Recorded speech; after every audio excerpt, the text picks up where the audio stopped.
ain't see me, you Stevie. Wondering how I reach more evolutions than Eevee and make it look easy. What is up, Earth's mightiest subscribers? It's Ernie, the Blerd without fear. Welcome back to the channel. All right, so today's video, I'm going to be talking about X-Men #2, written by Jed MacKay with pencils by Ryan Stegman, inks by JP Mayer, colors by Marte Gracia and for Cifuentes Suho, and letters by Clayton Cowles. This issue, I'm going to go ahead and say it right now, I've kind of seen the discourse online about the second issue, and a lot of people are like kind of downing on it because it's not like super duper mega ultra action packed and everything like just blah blah blah happening. It's kind of funny because technically there is a lot of action in this book, but there is a story being told here that I think a lot of people just aren't being open to. I've seen some people say that it seems like a non sequitur to the first issue, which is kind of not true. Not really, because technically speaking, while yes, I know the big Sentinel at the very end of the book probably should be addressed at some point, that's not really the core conceit of what's going on. That Sentinel was more of the period to a statement made earlier in that issue. The real meat is mutants randomly gaining powers in adulthood, which I think is the real story. And I think a lot of people I think they're just being very short-sighted on that. But neither here nor there. Point of the matter is, Cyclops and the rest of the X-Men, they are trying to track down these other mutants who are also having the same thing happen. Their powers are activating out of nowhere. It's not activating as children, they're activating as full-blown adults, which is not necessarily uncommon, but is incredibly rare for a bunch of mutants to have it happen all at once. Yes, there have been other mutant characters who have gained their powers later in life, typically sometimes as late as their early 20s, and in some cases maybe even their 30s. But those things are usually the outlier. They are the exception, not the rule. So the fact that this is happening on a wide scale basis, yeah, it would be something that would be cause for interest for the X-Men. Cyclops and the gang are trying to track these mutants down and get them to protection. You know, try and get them away from whatever crazy, wacky-ish they're about to get caught up in. And while mutants gaining powers suddenly in adulthood as opposed to as teenagers or children as we might be used to previously, there's also another thing on the horizon that should have everyone's attention, not just the X-Men, but yours included. And that's today's sponsor. If you've been following this channel for a while, you know I'm a huge fan of comic capsules. For those unfamiliar, comic capsules are a special way to bag and board your comics. Some of you have been following for a while know that I love to use these for some of my most prized comics, my X-Men annual number 14 and my first issue of New Mutants. I love to use these things. They're fantastic, they're great, they're durable, they're sturdy. All that said, the Board Boys have a new comic capsule coming out, and it's called the Silver Age model. And I know what you're thinking, why would you need a Silver Age comic capsule for comics from that era? That's because comics back in the Silver Age were 7"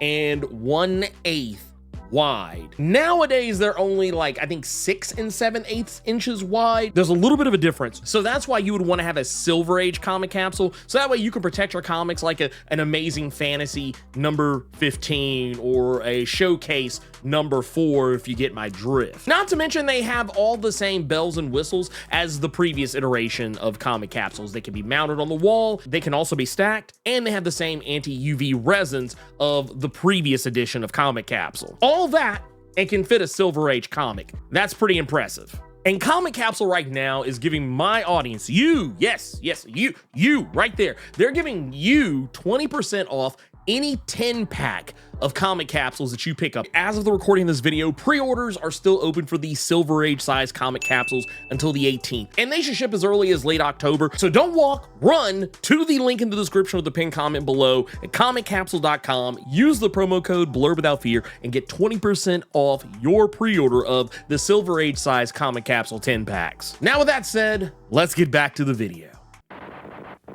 They end up running into a character by the name of Ben Liu, someone who claims to be a alien abduction survivor of sorts. The funny thing about it is that, and you know, this isn't really anything I thought was terribly surprising. I kind of saw this one coming a mile away, and I think probably other people most likely did too. And is that Ben is not actually, at least I don't think he's actually an alien abduction survivor. He claims to have been abducted by aliens. He was experimented on and put back on Earth. I don't think that's the case. I don't think that's the case at all. The truth is, Ben is a mutant, and he has reality warping abilities. Abilities so potent, even though he has no knowledge exactly of how to use them, or that he is even a mutant at all, that he is able to create the impression that there is a wide-scale alien invasion going on right now in San Francisco, like literally swarms of alien ships hovering over the city of San Francisco, hovering right over the Golden Gate Bridge. And it's wild. It's actually, it's incredibly wild.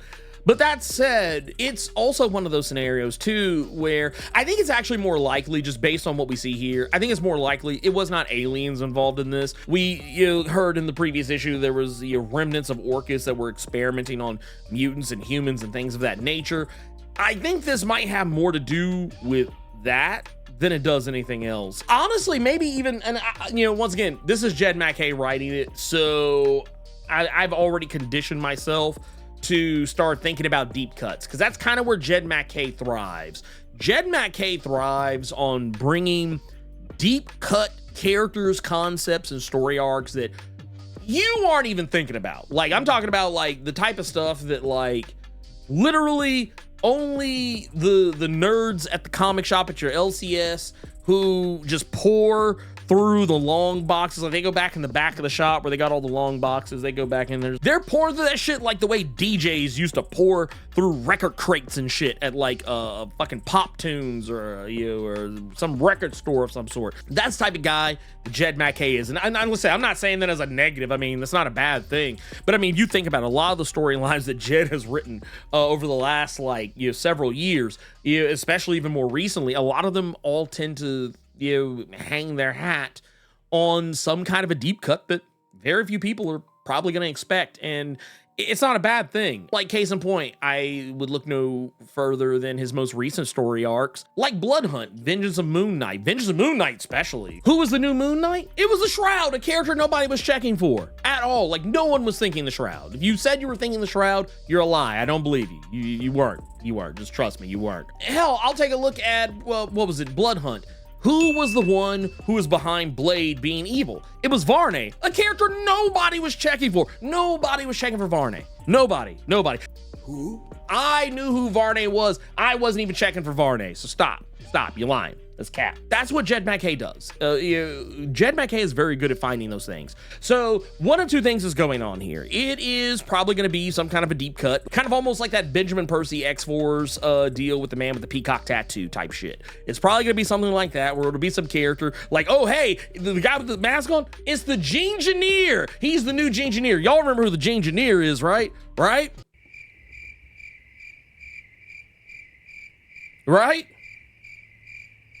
It's gonna be something like that. It really is. And you can't convince me otherwise. One thing I do really appreciate about this too is that there's also the potential, because Beast is on the team, and this is a newly minted Beast, a Beast who has not lived through all the things that the Beast, the Hank McCoy that we know has gone through in his life, but a Beast who is from a bygone era. This is Defender's Beast from like back in the 80s. Back in the 80s, this guy hasn't done all the crazy fuck shit that Hank McCoy has perpetrated the last like 20, 30 years. So yeah, this is a Beast who could probably maybe answer for some crimes the X-Force Beast did. You never know. But that said, I don't think they're going to bring back X-Force Beast anytime soon. But I have noticed a lot of these books are not shying away from the Krakoan era. And one thing that definitely would be worth addressing is something that Beast was working on in X-Force, and that was when he had his whole Death Star up there.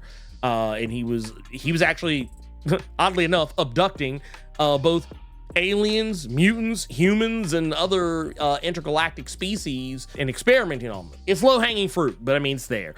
That said, it'll probably be something new, because a lot of these books, a lot of what they're doing is it's all going to be new stuff. It's all going to be new shit. So it probably won't be called back to anything. And I'm okay with that too. But Ben, he's created this alien invasion. Cyclops and the rest of the gang, they're able to figure out what it is. Psylocke more specifically, just because as she tries to use her psychic knife on one of the aliens, she realizes that there's nothing there, and that magic, even in Psylocke both, they start to notice it.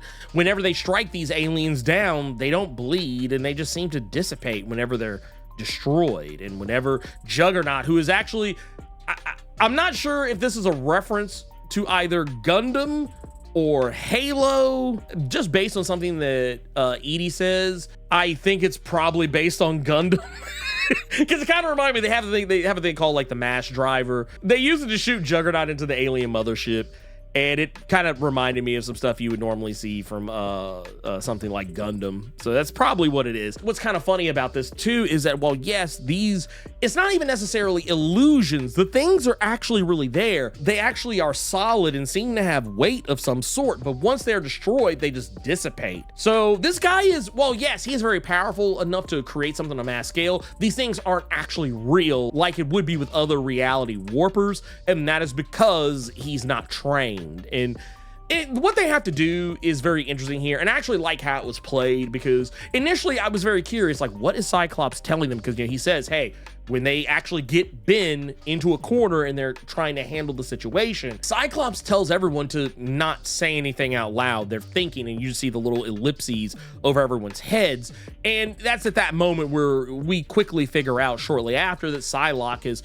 mentally created the illusion that Ben unalived himself using his power, which when it first happened, I was like, wow, that seems kind of weird. And Cyclops seems eerily certain that he is dead. Hell, I'm not even certain he's dead. We didn't even see a body, but it's because he didn't actually die. Cyclops had Psylocke fake this guy's death, and they took him back to their base in Alaska so they can try and figure out what actually happened to him. So we'll probably get some more answers about that here pretty soon. There is no bonus page this issue, so you don't have to worry about that. There's no bonus. You can go into this. You don't have to worry about pulling out your phone and scanning some QR code and all this other shit. This is when the story ends, the story ends. I liked how this ended. I liked how this ended. Like I said, I think a lot of people, and I've been noticing this a lot more with comics as a whole. I've seen a lot of people, like, when they complain, it's like they basically, what it boils down to is they want the entirety of the story, the entirety of the arc told to them in one single issue.